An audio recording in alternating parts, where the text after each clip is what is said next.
Yes. Recording. Hi. I'm here with Megan Edge. Her and I met at EWN a few months ago, and I fell in love with actually the cover of her book because it was called The Heart's Journey, and I was working on a book called The Journey to Ireland, which was my land. In Ireland is where I kind of like found myself, right, if you will, or connected with myself. And so when I saw your book, Megan, I thought, oh my gosh, this was your journey to listening to your own heart. And then you created this beautiful deck of cards that go along with it. And then we started talking about the work that you do with other people. And so this is now just a conversation that we're letting people in on chat about it, because our live versions, it didn't seem to work. So I don't know what that's about, but maybe, like you said, it's just asked us to just have a casual conversation about it. So we were talking about how important it is to listen into your heart, and that's how the brain loves to override what the heart wants. And during this time, you would also agree is a good time for us to start to dig a little deeper to see what the heart call is for each of us. Yes. Yeah, absolutely. And I, by the way, loved meeting you. I felt like we just had this great energy. We were lucky enough to have our tables right next to one another, and we probably could have yacked for most of the night, except that we had to shush and sit down and have our dinner. And then, yeah, we've been trying for the last 2 days to do these lives. And part of it, I think, technology is overloaded right now and overwhelmed right now. And people are overwhelmed right now. And we are energy. We create an energetic field. This is not woo-hoo. Science agrees with me. We know this. We put out an energetic field. So if technology is overwhelmed and everybody's overwhelmed and everyone is, it feels to me like we're in this scramble to find an answer, to find a way through, to make meaning of this time. Like, let's make this time be productive. Oh my gosh. Okay. What if we just hands on heart and take a breath? Because I was saying this in the car, actually, as we were coming into Victoria. We are living out on Main Island right now, but we came into Victoria to drop my girls with their dad. And I said, you know what, I think that even though a lot of people weren't prepared for this, I think more people were ready for it. And I say that with total love in my heart for the people who are being affected immediately by the situation. I also say it with love in my heart for all the people who are collateral damage right now, who have lost their work and lost their jobs, who aren't bringing in the money that they used to, the students and kids who don't get to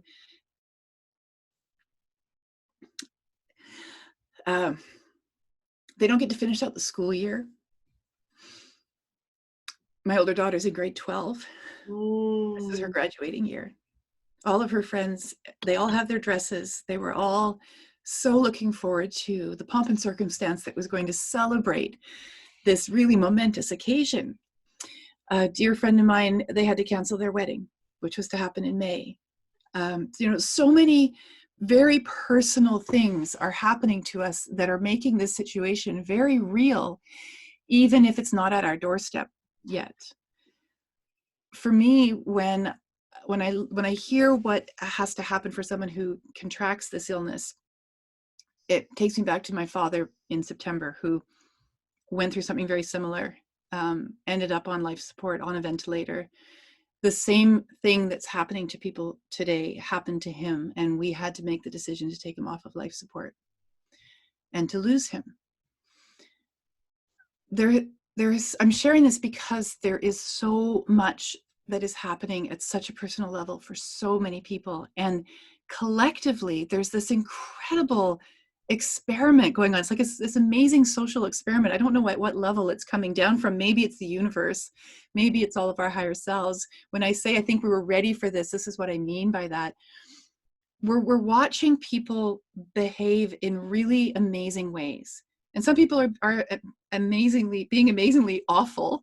But the majority of the people that I'm seeing when I look on Facebook or I look online or I talk to my friends or I think about what my family's doing, people are stepping into a very different version of themselves than we've had the opportunity to step into before. And maybe this is what it takes. And it's awful that this is what it takes, but this is where we've gotten ourselves to. But when you look at what's happening in the world, when you look at how the oceans are starting to clear up, how the sky is starting to clear up, how people are spending time with their families, whether they love that or not, everything is changing. And we're watching, this is the part I find so amazing, Adira. We're watching the earth rebound in a very short period of time, where it was almost World War III in January, where climate change was the biggest thing on the news, and everybody was up in arms about it, and for reason. Mm-hmm. Within a 6 to 8 week period, where the things that were causing and creating those problems have been mitigated or lessened because of the response that we have taken on as a human race to try to slow this thing down, is demonstrating how potent and powerful the earth is. We are a part of this planet. We belong here. We are a part of the matrix of it. We are a part of the energy of it. We evolved from it. We are a part of it. When the earth is doing better, we're doing better. When we're doing better, the earth is doing better. There's this symbiotic relationship that is occurring right now. And where it comes back to talking about the heart and what can we do to really be heart-centered, heartfelt, heart motivated, it's really that. It's by looking around at the ways in which we can be of service to other people. It's the ways that we can show up as the person that we've always really truly wanted to be, but maybe lost sight of that because along the way we got told that we were stupid, or we got told that we weren't good enough, or that we weren't pretty enough, or I don't need to list it all off, the ways in which we hurt each other and hurt ourselves with the things that we say and then start believing are true. I know the reason why we had to do it like this conversation, is because this is where we needed to get to. Mm-hmm. You know, me pulling a heart card and saying, hey, here's my heart card, here's my deck, this is so wonderful. That's not where we needed to get to. We needed to get to this place. Mm-hmm. Agreed. Yeah. Okay. So, so the earth is rebounding. We're all having our own emotional experience with this crisis, if that's how you want to look at it, or a challenge, or circumstance, or positioning, perspective, however you're looking at it individually as yourself. And then it is really asking you to look at yourself, not only how you're choosing to deal with this particular moment, but what else is kind of going on in there. Like you said, who is it that you really want to show up as? Now that we've taken away money, we've taken away your job, we've taken away, we've stripped the layers down of all the identities that you have felt secure in, and now you're looking at yourself. Yeah. And you don't have anyone really around you to mirror you. And you may have immediate family if you're fortunate to have family nearby, or you may have your neighbor, your friend at a 6 foot difference, but that's not the same as being able to hide behind everybody else's opinion of you, or the beliefs that you've set up about yourself that aren't serving you, but are serving maybe the way that other people know you or understand you, or they're serving an expectation that you've created for yourself about how you're going to show up in the world. If you're the sort of person, for example, who's always defined themselves through their job, or through being productive, or through getting acknowledgement and accolades and climbing the corporate ladder, and you don't have that anymore, who are you? Yeah, and a lot of my girlfriends were executives, or they had sort of a high position in their job, and their kids went to either school or were taken care of, and now they're a full-time mom, and they're like, what? Like, I am a whole other professional person over here, but you're not now, Yeah. There's an opportunity for us to really look at what we want. how do we want to be? Who do we want to be? And I had this really beautiful conversation with one of my neighbors over on Main yesterday. A bunch of us, a family, we live side by side, and we've all been in quarantine for the last 2 or 3 weeks. So we've declared ourselves clear. We have no symptoms. And so we're doing things like going for beach walks as a group, but then avoiding other groups, right? So we're doing it right. But anyhow, we're walking this beautiful forest walk yesterday with her daughter and my daughters and my husband and the dogs. And she and I were behind the group a little bit. And she said to me, you know what the most amazing thing about this experience is? I don't have any distractions from myself. And this is a talk, high executive. She's a casting agent. She has her own company in Vancouver. She works with Warner Brothers and Amazon and all the big names and big movies. And she is busy all the time. Mm. She lost her mom in February, died of a stroke very suddenly. And then all of this started to implode. And she's now over on Main where there's no cases, thank goodness, and it's clear, and she can be working with her health. She can be working with her grief. She can be with her daughter, with her husband. And that's not something she's let herself have for the last 25 years. And she said to me, I like myself. And I didn't know that I liked myself because I'd never stopped to check in to see if I liked myself. That's pretty powerful. And that's not going to be everybody's experiences. So a thought that comes to mind is this. Here on the west coast of North America, we have a lot of quartz crystal in the rocks. So hang in with me for a second here. Quartz crystal is an amplifier. When we work with quartz, it amplifies energy. That's why we use it in our watches and in our computers. And we use it a lot in healing as well, clear quartz, because it amplifies other frequencies. When you come to Victoria, people generally have two experiences. They either love it and they meet friends right away and they find work and they just think this is the best place on the entire planet, or the opposite happens. Mm-hmm. And I get both clients coming to me saying, wow, I love Victoria, I don't want to leave here, or, oh my God, this is the worst. What do I do? How do I change this? Well, you're not going to change the environment. The only thing you can change is yourself if you feel the need to, right? The quartz will amplify what your beliefs are. They're going to amplify your own energy field. So if you are traditionally a negative person, if you traditionally tell yourself bad things about yourself, if you have negative self-talk, if you worry about everything, if that's the mindset that you're in, that will become accelerated. Love what you're saying. If you happen to be more of an optimist, your experience will also be accelerated. So the cure, if you're a negative Nelly and you're finding that it's amplified when you get here, stop being a negative Nelly. No offense to Nellies out there. I don't know why it's called a negative Nelly, but so that's the opportunity to look in and say, okay, well, where is this negativity coming from?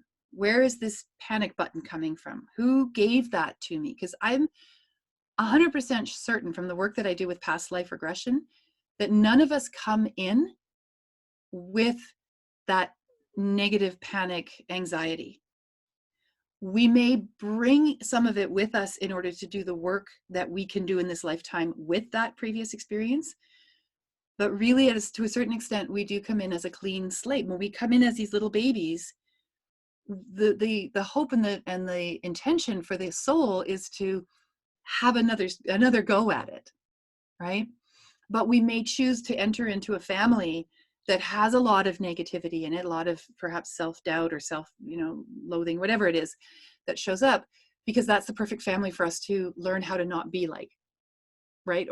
Anyway, I mean, that's a whole other conversation and that's a whole other podcast. But the point that I'm making is that however you're showing up in the world right now is going to be accelerated because of what's happening in the world right now. So if you're already a worrywart, you're going to become more of a worrywart. If you're already optimistic, you're going to be more optimistic. You're going to see things from that perspective. The beautiful thing about all of this is that you can change your mind and your heart about anything. So if you don't like being anxious, and if you don't like worrying, and if you would like to see the world through a different lens, you can. It's not easy. I don't mean to make it sound like it's easy necessarily, but you can do it by coming back to the heart and asking what the heart needs and what does my heart want right now for me and how can I? Mm-hmm. Mm-hmm. Yeah, I mean, a lot of times when I feel like I'm going to go into panic or an anxiety or something that is an energetic feeling that doesn't make me feel awesome, I have these certain phrases that I use, like I am really strong, but the word I use is because a girlfriend told me once. She's like, you're not you're girthy, like you're like you've got a foundation, like your foundation is strong, right? So I just remind myself of that. And then I remind myself of actually not being able to know when I'm going to die. So I always love to, like, I sometimes play this game with myself where I'm like, is it now? Is it now? Like, when's it going to be? Right. And it's like, guess what? You don't get to have that privilege to know that. You didn't get to know when you were going to be born either. So, fretting over that is useless. Right. And so it's just learning how to calm the mind. You're absolutely right. And finding your heart and your center, basically, right? Like where you can find sort of where, like, here's like the nucleus and all that stuff that's going around. And then it's like being able to pull yourself back to zero, Yeah. Yeah. And we're so fortunate right now because we have so many resources at our disposal. Mm-hmm. And there are so many people right now taking advantage of that in a good way. Like they're putting their work out online. They're saying, look, here's my YouTube channel with all of my freebies. Here's my meditations and here are my visualizations. And here's my suggestions about how you can help yourself. I'm doing a lot of work right now online with people in essential oils. It's another one of the legs of the work that I do, and educating people about the different kinds of essential oils that you can use that will help with anxiety, that will help with feeling grounded, that will help break up mucus in your chest. Mm-hmm. The medicine of it, as well as the psychological impact that aromatherapy has for us. And I do this through a free Facebook group that we have called Essentials Roundtable with myself, Megan Edge, and my dear friend Susan Seal. And she and I are doing this together. And we're giving people the information, right, that they can then take with them to do something with. We have free will. Here's something that I think is really important right now for people to know, to remember. You have free will in all of this. And I know it doesn't feel like that sometimes. It feels like this is some great big huge thing that is out of our hands and out of our control. And at the human level, that may be true to our experience, but at the soul level, and I believe this really emphatically, and I if I were in a healing journey with somebody right now, this would not be the first conversation I'd have with them. This would be the conversation about 6 weeks into our healing work together. But it is this: we have all agreed on some level of consciousness and awareness to participate in this event, right? Not necessarily here at this human level when I'm dealing with my children and I don't know where the next paycheck's coming from, and I sure hope there's toilet paper at the grocery store. It's at the soul level. We have all chosen to be here. I believe this. It doesn't have to ring true for anybody else. This is what I believe. We've chosen to be here at this point in time on the planet right now to participate in this. And how it's going to impact us and what that's going to look like for us and how we're going to participate at the personal human level is up to us. That's where we get to exercise our free will. Right? So that comes back to this idea of, well, what does my heart want? If I go into panic, and I've gone into panic, I'm not immune to this either by any means. I've sat up late at night and worried about my daughter, as you saw. I mean, I'm so sad for her that she doesn't get to have that experience. I then have to ask myself, well, okay, I feel this concern, I feel this fear, or I feel this anxiety. What am I going to do with it? Because the choice is mine. It's my feelings. No one's making me feel this way. This is how I am feeling. I can fall into it. I can make it the way I show up in the world. I can use it as an inquiry. Why am I feeling anxious? What am I feeling anxious about? Is it really true that this is going to devastate my daughter? Maybe she'll find her own way through it. Of course she will. I can start asking questions about the feelings that I'm having as a way to understand their importance and why they're showing up for me. And then I can ask for the help. Okay, well then what can I do to help myself? If I'm feeling really anxious, I can call a friend and say, hey, talk me down. right? I'm at the peak. I need to be talked down. Or I can go to my oracle cards. I can go to my essential oils. I can do a yoga class online, play some music really loudly, or I can sit in it and I can just be in it for as long as I need to be. Mm-hmm. The choice is mine. And this is where I think it's so important for people to understand, to have this sense of empowerment in amongst all the other things that are going on in the world, that at the personal human and soul level, the choice is yours, how you're going to respond to this. And I say this even when I understand completely that some people's choices are very, very limited. I know that. I work with a lot of people who are in very difficult situations where it seems like there's no choices, but there's always choice, because you have the choice about what you're going to think and what you're going to think about it. And no one can take that away from you. That's yours. It entirely 100% belongs to you. Yeah. Okay, I think, should we end on a card? Sure, let's end on a card. So here, I'll show, this is my box of oracle cards. This is what started it all. Love it. This is the Heart's Journey Healing Hearts oracle cards and guidebook that I created out of my own heart's journey, as you were saying, Adira. And you can, when you buy the box set, you get the book, the guidebook, which explains, I share my story in it, which is a little unusual for oracle cards and tarot cards. Many authors don't do that, but to me it felt really important to create a relationship for people between what they were reading and seeing in these cards and the person who created them. Because everything that's in these cards is something that I've experienced. So it's personal, and at the same time it's universal, because our heart's experiences are universal. You know, we all go through it in one way or another. So there's 42 cards in the deck. They're full color. These are all hearts that I found in nature as I was coming out of my 23-year marriage and looking for, well, guidance. And I said to the universe, show me a sign. And the universe chuckled and said, how about this? It was hearts. And you know what's crazy about this heart pull? When we were trying to do this on Zoom, and then we were trying to do it on Believe TV, this was the card I kept pulling.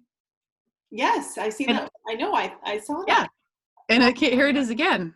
So great. And I did not. I honestly, I did not. I believe you. Yeah. Here it is. So what you're looking at with this card is this is the tree. This is the trunk of the tree going up, and this is how the roots were in the ground. So you're looking down on these heart roots. Wow. Yeah. And so that's what it's called. It's called heart roots. And the message, the channeled message, is the first love we experience after leaving source is that of our families. However that dynamic functioned, we learned our love pattern from an early age. If love isn't working for you, dig deep into your roots to find your true meaning of love. Wow. That's really amazing. But that's what we're in right now, is everything is shifting. So what you have that is yours, that you can make meaningful, is that which is within you. It's your heart, it's your body, it's your mind, it's the way you're thinking, it's the way you're feeling. And as so many people are saying right now, we are all in this together. Treat people the way you want to be treated by others. It's as simple as that. Absolutely the simplest, most basic thing. Treat people the way that you would like to be treated. And we'll get through this. So, and agrees my dog. There we go. Well, thank you so much again for all your insight and wisdom and sharing and knowledge. You're so eloquent in the way that you're able to express and share what all of us are sort of feeling. I anyway, very much resonated with the things that you had to say. And I love the idea, no one caught it on this particular recording, but that you just would put your hands on your heart. Yes, that's right. What it is that your heart needs. What is it that your heart wants? Yeah? Yeah. Just give your heart a hug and ask what it needs, what it wants for you. And then the next step is, of course, to follow the instructions, the directions. And if what your heart wants for you or needs for you is bigger than you think you can manage in this moment, then ask for smaller pieces. And take it one step at a time. Love it. Yeah. Thank you, my dear. Okay. Well, thank you so much. I'm glad we made it work. We did. It's all good. I'm going to just stop the recording now. Okay. Stick around, and thank you so much again. I hope people have resonated with the things that you've shared, which they do or they don't. It's all good It's all either good. way. Yeah.